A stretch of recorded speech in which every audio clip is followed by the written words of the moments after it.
Barrage దగ్గర వేగంగా కొనసాగుతున్న బోట్ల వెలికితీత పని నీటి అడుగు భాగానికి వెళ్లి బోట్లను కట్ చేస్తున్న పరిస్థితి కనబడుతోంది. విశాఖపట్నం నుంచి వచ్చిన 13 మంది సభ్యుల బృందం అక్కడ ప్రస్తుతం పనులు చేస్తోంది. అయితే 13 మందిలో సుమారుగా 10 మంది స్కూబా డైవింగ్ స్పెషల్ టీమ్ గా తెలుస్తోంది.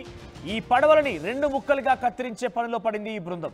రోజంతా శ్రమించి ఒక బోటును 12 మీటర్లు కత్తిరించింది ఈ టీం. గతంలో పాపికొండల దగ్గర కూడా కచ్చలూరు ప్రాంతంలో ఒక ప్రమాదం జరిగింది. అప్పుడు ఒక లాంచ్ నీటిలో మునిగిపోయింది, గోదావరిలో ఇరుక్కుపోయింది. ఈ నేపథ్యంలో వాటిని వెలికి తీసే పనిలో కూడా ఇదే టీం నిమగ్నమైంది. ఇప్పటికే బోట్లను వెలికి తీతకు 2 టీములు విఫలయత్నం చెందాయి. మొదట క్రేన్ల సహాయంతో కొంత దాన్ని పైకి లేపేందుకు ప్రయత్నం చేశారు. నిన్న ఎయిర్ బెలూన్ టెక్నాలజీ అంటే కూడా అందరికీ చూపించారు. తాజాగా ఇప్పుడు 3వ టీం వచ్చింది. బోట్లను కత్తిరించి వాటిని బయటకు తీసుకొచ్చేందుకు ప్రయత్నం చేస్తోంది. ఇక కచ్చలూరు పద్ధతిలోనే ప్రకాశం బ్యారేజ్ వద్ద బోట్లను తొలగించే ప్రయత్నం కొనసాగుతోంది. సో ప్రజెంట్ బ్యారేజీ దగ్గర 4 బోట్లున్నాయి. వాటిని ఇప్పటికే క్రేన్ల సహాయంతో బ్యారేజీ నుంచి పైకి లేపే ప్రయత్నం మొదట చేశారు, కానీ అది విఫలయత్నమైంది. నిన్న కూడా కొంత ఎయిర్ బెలూన్ టెక్నాలజీ సహాయంతో మొదట ఆ గ్యాస్ కట్టర్లతోని బోట్లను కత్తిరించి లేపాలని చూశారు, కానీ అది కూడా విఫలయత్నమైంది. ప్రజెంట్ స్కూబా డైవింగ్ అంటే నిన్న వెళ్ళిన వారు కొంత లోపలికి వెళ్ళిన తర్వాత కొంత ఇబ్బంది పడ్డారు, కానీ ఈ రోజు వెళ్ళిన వారంతా కూడా చాలా స్పెషలైజ్డ్ టీమ్గా తెలుస్తోంది. 10 మంది స్కూబా డ్రైవింగ్కి స్పెషలిస్ట్గా తెలుస్తోంది. గతంలో గోదావరి వద్ద కచ్చలూరు ప్రాంతంలో ఒక లాంచ్ ఇరుక్కున్న నేపథ్యంలో కూడా ఇదే టీం అక్కడ కూడా వర్క్ చేసింది. అక్కడ వర్క్ చేసి ఆ రోజు ఆ బోట్ని బయటికి తీసింది. తాజాగా ప్రకాశం బ్యారేజ్ దగ్గర ఆ 4 బోట్లను కూడా ఈరోజు ఇదే టీం బయటికి తీయబోతోంది. ప్రకాశం బ్యారేజ్ దగ్గర నుంచి మా ప్రతినిధి కృష్ణమోహన్ అందుబాటులో ఉన్నారు, సీనియర్ జర్నలిస్ట్.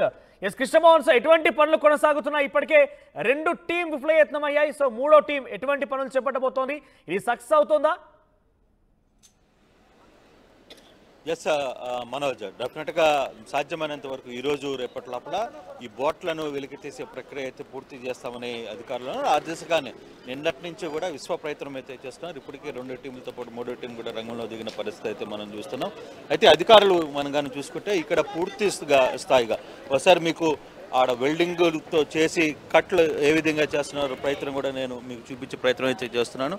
మనం కానీ చూస్తే ఇక్కడ పూర్తిగా కూడా ఇక్కడ నుంచి అక్కడ వెల్డింగ్ చేస్తూ ఆ బోటుని సొగానికి కట్ చేస్తున్న పరిస్థితి అయితే ఉంది. ఇప్పటికీ 13-14 అడుగుల వరకు కట్ చేసిన పరిస్థితి అయితే మనం ఉంది.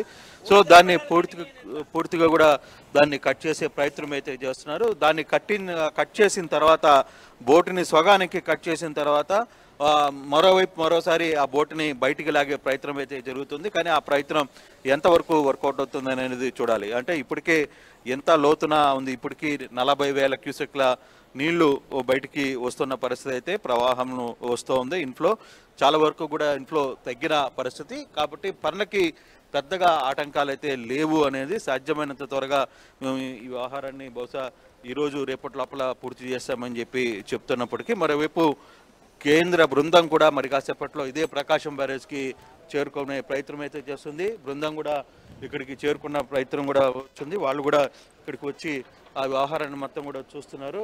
బృందం ఇప్పుడే చేరుకుంది ప్రకాశం బ్యారేజ్ మీదకి. సో ప్రకాశం బ్యారేజ్కి సెంట్రలైజ్డ్ టీము ఇక్కడ చేరుకుంది. అధికారులు పూర్తిగా కూడా వాళ్ళకి ఏం జరుగుతుంది, అసలు ఏం జరిగింది అనే అంశాన్ని వివరించే ప్రయత్నం అయితే చేస్తున్న పరిస్థితిని మనం చూడొచ్చు. పూర్తిగా కూడా ఇక్కడ నుంచి ఇక్కడ జరుగుతున్న సెంట్రల్ టీంకి పూర్తిగా కూడా ఆయన ఇక్కడ ఇరిగేషన్ ఈఎన్సీ పూర్తిగా వివరించే ప్రయత్నం అయితే చేస్తున్నారు. అసలుకి బ్యారేజ్కి సంబంధించి ఏం జరిగింది, అసలు బ్యారేజ్కి సంబంధించిన వ్యవహారంలో ఎక్కడ ల్యాప్సెస్ జరిగింది అనే వ్యవహారాన్ని కూడా కొంత చూపించే ప్రయత్నం అయితే సెంట్రల్ టీం చేస్తున్న పరిస్థితి మనం చూడొచ్చు. అధికారులకి పూర్తిగా కూడా వినిపిస్తున్నారు. వీళ్ళందరూ ఢిల్లీ నుంచి ఇక్కడికి చేరుకున్నారు. Irrigation command of area map west Godavari and Krishna Guntur డిస్ట్రిక్ట్కి సంబంధించి, బే ఆఫ్ బెంగాల్కి సంబంధించి కావచ్చు, ఇతర ఆహారాల్లో ఏ విధంగా వీటిని జరిగింది, డ్యామేజ్ అసలు వాటర్ ఎక్కడి నుంచి వచ్చింది, తర్వాత బ్యారేజ్కి ఉన్న ముప్పు ఏంటి, వీటన్నిటికి సంబంధించి పూర్తిగా కూడా నివేదికను ఇక్కడ సెంట్రల్ టీంకి వివరిస్తున్నారు ఇరిగేషన్ ఈఎన్సీ వెంకటేశ్వరరావు. ఈయన పూర్తిగా కూడా వ్యవహారాన్ని అయితే చూపించే ప్రయత్నం అయితే మనం చూస్తున్నాం. అయితే ఈ ఇరిగేషన్కి సంబంధించిన వ్యవహారం కావచ్చు, వీటన్నిటిని చూసిన తర్వాత అసలుకి ఇరిగేషన్కి సంబంధించిన కేంద్ర సెంట్రల్ టీంకి ఏం ఆయన పూర్తిగా కూడా ఈ రోజంతా కూడా ఢిల్లీకి సంబంధించిన బృందం పూర్తిగా కూడా విజయవాడలోనే తిరగబోతుంది. కేంద్రానికి ఒక నివేదిక ఇవ్వాల్సిన పరిస్థితి ఉంది. ఆ నివేదికలో ఏమేమి ఇస్తున్నారు అనేది కూడా చూడాలి. బృందంతో పాటు జిల్లా కలెక్టర్ సృజన కూడా ఇక్కడికి చేరుకున్నారు. మొత్తం పూర్తిగా కూడా ఇక్కడికి వచ్చి వీళ్ళందరూ కూడా వ్యవహారాన్ని నడిపే ప్రయత్నం అయితే చేస్తున్నారు. కొంతమంది స్థానిక అధికారులు నేతలు కూడా ఇక్కడికి చేరుకున్నప్పటికీ కూడా అయితే ఈ బృందం ఈరోజు కేవలం ఇదొకటే కాదు, అన్ని ప్రాంతాలని కూడా ఎక్కడైతే ఎఫెక్టెడ్ ఏరియా జరిగాయో పూర్తిగా కూడా వీటన్నిటిని కూడా వివరించే ప్రయత్నం అయితే ఇక్కడ చేస్తున్న పరిస్థితి అయితే ఉంది. సెంట్రల్ టీం ప్రకాశం బ్యారేజ్ మీదకి చేరుకుని ఇక్కడి నుంచి పూర్తి వివరాలని అందించే ప్రయత్నం అక్కడ ఉన్న అధికారులు వాళ్ళకి క్లీన్గా ఎక్స్ప్లెయిన్ చేస్తున్నారు. మరోవైపు బ్యారేజ్కి సంబంధించి కావచ్చు, విజయవాడ వరదకి ఏ విధంగా ఇది ఎఫెక్ట్ అయింది, బుడిమేరుకు కావచ్చు, లేకపోతే కృష్ణాకి సంబంధించిన వ్యవహారం కావచ్చు, వీటన్నిటిలో కూడా ఏ విధంగా దీన్ని చూడాలి అనే అంశాలను కూడా వాళ్ళతో వివరించే ప్రయత్నం అయితే ఇక్కడ ఈఎన్సీ, అలాగే ఇరిగేషన్ ఈఎన్సీ మరియు కలెక్టర్ సృజన కూడా ఇక్కడికి చేరుకుని ఈ ప్రయత్నం అయితే జరుగుతున్న పరిస్థితిని మనం చూస్తున్నాం పూర్తిగా కూడా. అయితే మరోవైపు కట్టర్ సహాయంతో బోట్లను రెండులుగా చీల్చి వాటిని బయటికి లాగుతారు, ఎయిర్ బెలూన్ సహాయంతో బయటికి లేపుతారంటూ కూడా అందరూ ఊహించారు. సో ప్రెసెంట్ యూజ్ చేస్తున్న టెక్నాలజీ సేమ్ యాజ్ టీజ్ గా ఉంటుందా, లేదంటే ఏమైనా చేంజెస్ ఉంటాయా? ఎందుకంటే ఈరోజు స్పెషలైజ్డ్ టీం ఏదో వచ్చింది, భద్రాచలం దగ్గర కాపాడినటువంటి ఆ టీం ఈ రోజు నటుకు తెలుస్తోంది. ఖచ్చితంగా అదే టీము ఇప్పుడు పూర్తిగా కూడా పాల్గొంటుంది. నిన్నటి వరకు కూడా భద్రాచలం తర్వాత పాపికొండలు సమయంలో కూడా ఎవరైతే పాల్గొన్నారో వాళ్ళది. అయితే ఇక్కడ సమస్య ఏంటంటే ముందు ఈ బోటుని కట్ చేయాల్సిన పరిస్థితి అయితే ఉంది మనోజ్.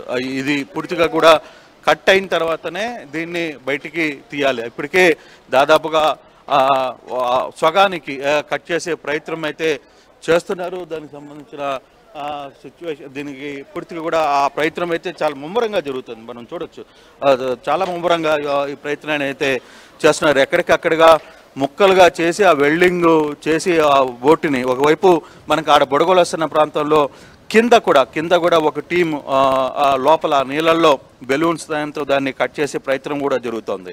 పైన ఒక టీం బోటుని కట్ చేస్తుంటే కింద మీరు బుడగలు కానీ చూసుకుంటే నీటి లోపల కొన్ని అక్కడ ఒక టీం అండర్ గ్రౌండ్లో ఉండి అక్కడ నుంచి గ్యాస్తో కట్ చేసే ప్రయత్నం కూడా జరుగుతుంది. అంటే ఇది ఎంతవరకు స్పీడ్గా అంటే బహుశా ఈ రోజు లోపల దాన్ని సగానికి సగం కట్ చేస్తారో అనే ఒక సమాచారం వస్తున్నప్పటికీ కూడా కానీ ఇప్పుడు కట్ చేసిన తర్వాత దాన్ని బయటికి తీయాలి. ఇప్పుడు దాదాపుగా 40 టన్నులు ఉన్న ఈ పరిణామం, ఈ 40 టన్నులు ఉన్న ఈ బోటుని పూర్తిగా కూడా తొలగించాలి.